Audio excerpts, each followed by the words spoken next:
is the first I've actually heard of this Malala Mike thing. I didn't know that.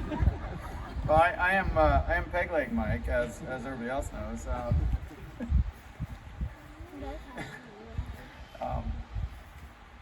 So I'm going to start with sea shanties. A few months ago, Mike and I went through a solid month of listening to old sea shanties to and from the river, and we were paddling, 4 or 5 days a week at the time, and so you can see how this image was kind of burned into my head. As you can imagine, the memory of having a real, authentic pirate like sitting right next to me there in my truck, singing centuries-old Scottish seafaring songs at the top of his lungs.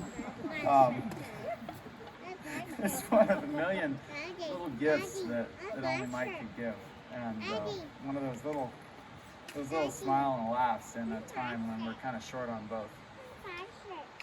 And I showed up in the gorge a few years back after losing my leg in a climbing accident, and I essentially forced Brent and Mike to teach me how to kayak, which wasn't really that hard because I own a big weed farm, and so yeah, that made the PR end of it a lot easier. For me, becoming part of this community with all of you and seeing these places that only we can see has filled my heart, and it's given me the perspective and experience to put the rest of my life into the perspective that it deserves. And to me, rivers are a huge part of my life. But to Mike, they really were his life. He built himself a world in which the things that don't matter could truly not matter. And not even take the briefest moment away from the love and experience that he chased. And to me, Mike's a bit like a sadhu. In much of Asia, the sadhu, they forsake all worldly possessions and wander the land as holy ascetics in search of enlightenment, and they're deeply revered for their commitment to that ideal over all else.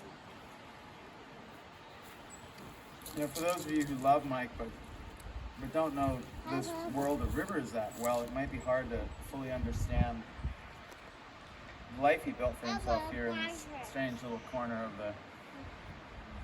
of the earth. And it's a little arrogant of me to try and explain it because there simply aren't words.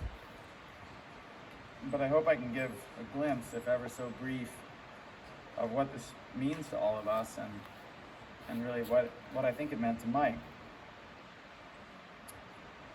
A little-known Russian climber once said that mountains are not stadiums where I satisfy my ambition to achieve. They're the cathedrals where I practice my religion.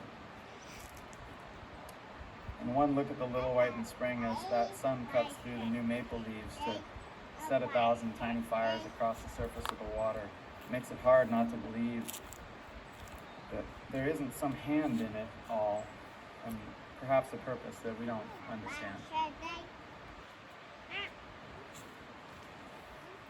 That place will never be the same for me and for many of us, but I can't help but think that in looking for Mike after the accident, we all found a few new eddies, stopped and looked around bends and into pools that we'd passed dozens of times before without a thought.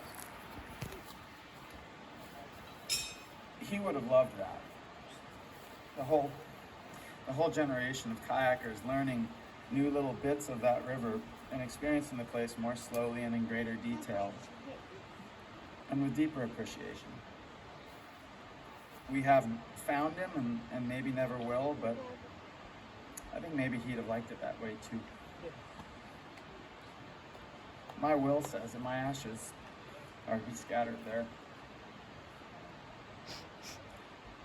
When it's all said and done, I can't tell you why Mike lived as he did, and I can't tell you why I do it, other than by saying that I can't not do it. And what draws us to these places and to take these risks, and I don't really understand it myself. I certainly didn't fully understand Mike, but I fully loved him.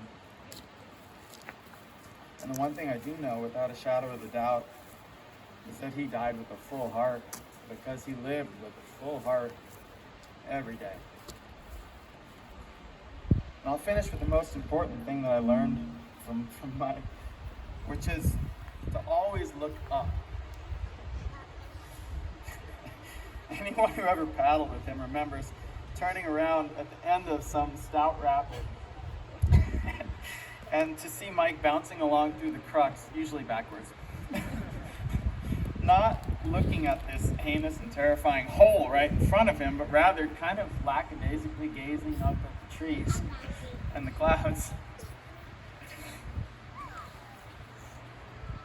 He saw magic in the world each and every day and in the smallest details of life.